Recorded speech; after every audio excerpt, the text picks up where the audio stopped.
ಹೃದಯ ಭಾಗ ಆದಂಥ ಸೂಪರ್ ಮಾರ್ಕೆಟ್ ಇದೆ. ಸೂಪರ್ ಮಾರ್ಕೆಟ್ನಲ್ಲಿ ಬೀದಿ ಬದಿ ಮೇಲೆ ಕುಂತು ವ್ಯಾಪಾರ ಮಾಡೋಂಥ 200 ಹಿಡಿದು 300 ಜನ ಸಿರ್ಫ್ ಮಾರ್ಕೆಟ್ನಲ್ಲಿ ಇದ್ದಾರೆ.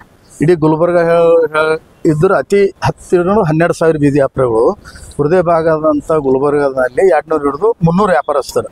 ಅದರಲ್ಲಿ ಹಣ್ಣು ಹಂಪಲು ಮಾಡೋರು, ತರಕಾರಿ ವ್ಯಾಪಾರಸ್ಥರು, ಸ್ಟೇಷನರಿ, ಬಟ್ಟೆ ವ್ಯಾಪಾರ ಮಾಡೋದು, ವಿವಿಧ ವಸ್ತುಗಳು ವ್ಯಾಪಾರಸ್ಥರಿದ್ದಾರೆ ಅಂದ್ರೆ ಸರ್ಕಾರ ನಿಯಮಾವಳಿ ಪ್ರಕಾರ ಅವರಿಗೆ ನಿಗದಿಪಡಿಸಿದ ಸ್ಥಳವನ್ನು ಸೂಪರ್ ಮಾರ್ಕೆಟ್ ಚೌಪಟ್ಟಿ ಹಳಿ ಜೈಲಿದೆ.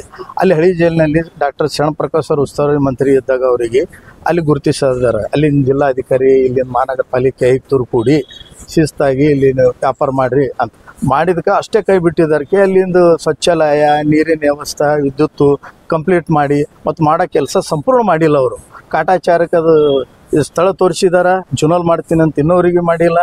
ಮತ್ತು ಬೀದಿ ವ್ಯಾಪಾರಿಗಳಿಗೆ ಅಲ್ಲಿಂದ ವರ್ಗಾಯಿಸಿಗೆ ಈ ಸ್ಥಳದಲ್ಲಿ ತರೋದಾಗಿಲ್ಲ. ಟ್ರಾಫಿಕ್ ಸಂಚಾರಿದವರು, ಮಹಾನಗರ ಪಾಲಿಕೆ ಆಯುಕ್ತರು ಅಲ್ಲಿ, ಕಮಿಷನರ್, ಜಿಲ್ಲಾ ಆಡಳಿತ ಅಲ್ಲಿ, ಅವರಿಗೆಲ್ಲ ವ್ಯಾಪಾರಸ್ಥರಿಗೆ ಚಪ್ಪಲ್ ಬಜಾರ್ ಆಯಿತು, Bhandi Bazaar, Kirana Bazaar, Janata Bazaar, city bus stand, ಏನು ಲಕ್ಷಾಂತರ ಜನ ವಿವಿಧ ವಸ್ತುಗಳು ಖರೀದಿ ಮಾಡ್ಲಿಕ್ಕೆ ಬಜಾರ್ಗೆ ಬರ್ತಾರ. ಅವ್ರಿಗೆ ಅನುಕೂಲ ಆಗಬೇಕು, ನೆಮ್ಮದಿಲಿಂದ ಅವ್ರ ವಸ್ತು ಖರೀದಿ ಮಾಡ್ಕೊಂಡು ಹೋಗಬೇಕು. ಕಾನೂನು ಚೌಕಟ್ಟದಲ್ಲಿ ಅಧಿಕಾರಿಗಳ ಹೆಸರು ಒಳ್ಳೇದಾಗಬೇಕು. ಕಾನೂನು ಗೈಡ್ಲೈನ್ ಕೂಡ ಮಾಡ್ತಾ ಇಲ್ಲ ಅವರು. ನಾನು ಸದಸ್ಯದ್ದೀನಿ TVC ಕಮಿಟಿ ಮೆಂಬರ್, ಪಟ್ಟಣ ಮಾರಾಟ ವ್ಯಾಪಾರ ಸಂಘದ್ದು. ಅದ್ರ ಕಮಿಟಿನೇ ಅದ.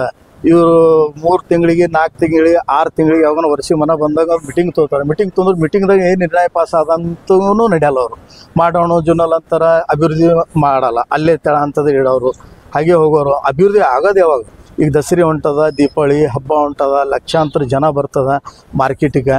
ಮಾರ್ಕೆಟ್ ಕ್ಲೀನ್ ಇದಿರಬೇಕು, ಸ್ವಚ್ಛತೆ ಇರಬೇಕು, ಶಿಸ್ತು ಇರಬೇಕು. ಫುಟ್ಪಾತ್ ಮಾಡಿದ್ರೆ ಫುಟ್ಪಾತ್ ಮೇಲೆ ಜನಗಳು ನಡೆಯೋದಂತ ಅವರೇ ಇರಬೇಕು, ವ್ಯಾಪಾರಸ್ಥರು ಇರಬಾರ್ದು. ನಮ್ಮ ವ್ಯಾಪಾರ ಅಂತ ನಾನು ಹೇಳ್ತಾ ಇಲ್ಲ.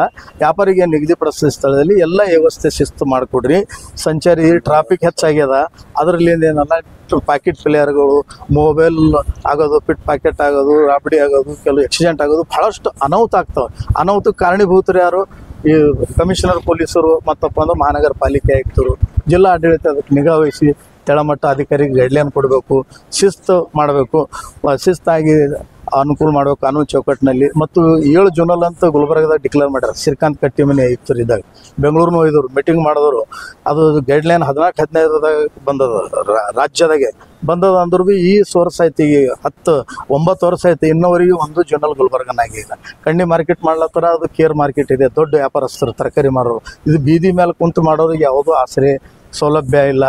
ಅವರು ಜನಸೇವೆ ಮಾಡ್ತಾರೆ. ಬಿಸಿಲು ಮಳೆ ಗಾಳಿ ಇಲ್ಲದೆ ಇದ್ರೂ ಭೀ ತೊಂದರೆ ಕೊಟ್ಟು ಜನಸೇವೆ ಮಾಡ್ತಾರೆ. ಅವ್ರಿಗೆ ಇನ್ನವರೆಗೆ ಬೀದಿ ಪಾಲನೆ ಮಾಡ್ಯಾರ. ಮಹಾನಗರ ಪಾಲಿಕೆಯಿಂದ ಬೀದಿ ವ್ಯಾಪಾರಿಗಳು ವಂಚಿತರಾಗ್ಯಾರ, ಸಂಪೂರ್ಣ ವಂಚಿತರಾಗ್ಯಾರ. ದಯವಿಟ್ಟು ಏನದ ನಾವು ಪತ್ರಿಕಾಗೋಷ್ಠಿ ಮೂಲಕ ತಿಳಿಸ್ತಾ ಇದ್ದೀವಿ. ವಿನೂತನ ಹೋರಾಟವನ್ನು ಒಂದು ಸೋಮವಾರ ದಿವಸ ನಾವು 11ವರೆಗೆ ಇಟ್ಕೊಂಡಿದ್ದೆವು. ವಿನೂತನ ಹೋರಾಟ ಅಂದ್ರೆ ಅದು ಗೋಟಿ ಆಟ ಆಡ್ತಾ ಇದ್ದಾರೆ. ಯಾರು? ಅಧಿಕಾರಿಗಳು, ಸಂಬಂಧಪಟ್ಟ MLAಗಳು ಇದಕ್ಕೆ ನಿಗಾ ವಹಿಸ್ತಾ ಇಲ್ಲ. ಅನಾಹುತ ಅದಾಗೆ ಬರೋದು ಇದು ಆಗಿದೆ ಅಂತ. ಮತ್ತು ಅದಕ್ಕಿಂತ ಮುಂಚಿತವಾಗಿ ಅದಕ್ಕೆ ಶಿಸ್ತು ಮಾಡಿ ಸಾರ್ವಜನಿಕರಿಗೆ ಅನುಕೂಲ ಕೊಡಬೇಕು, ಸಂಘಿಗೂ ಒಂದು ಮರ್ಯಾದೆ ಕೊಡಬೇಕು, ಕಾನೂನು ಚೌಕಟ್ಟಿನಲ್ಲಿ ಶಿಸ್ತು ಹೇಳಬೇಕಂತ ನಾವು ಪತ್ರಿಕಾಗೋಷ್ಠಿ ಮಾಡೀನಿ. ಎಲ್ಲರೂ ಮಧ್ಯಮ ವರ್ಗದವರು ಮತ್ತು TV ಚಾನೆಲ್ ಪತ್ರಕರ್ತರ ವರದಿಗಳು ಸಹಕಾರ ಇರಬೇಕು. ತಾವು ಕೂಡ ಕಮಿಷನರ, SP ಬಲ್ಲಿ, ಮಹಾನಗರ ಪಾಲಿಕೆ ಆಯುಕ್ತ, ಜಿಲ್ಲಾಧಿಕಾರಿ ಬಲ್ಲಿ ಹೋಗಿ ಕೇಸಿಗೆ ಸಾರ್ವಜನಿಕ ಇಶ್ಯೂ ಅದ. ಇದು ನಾವು ಸಂಘಟನೆ ಮಾಡೀವಿ, ನಮ್ಮದಲ್ಲ.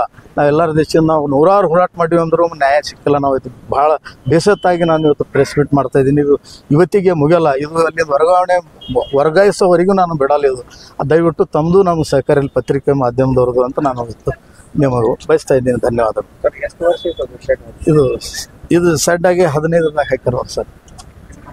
ಅದು 16ದಾಗ ಅಂತೀವಿ. 16ದಾಗ ಇಲ್ಲಪ್ಪ ಅಂದ್ರೆ ಭೀ ಒಂದು 250 ಸೆಡ್ಗಳು ಅದ. 250 ಸೆಡ್ ಅವ.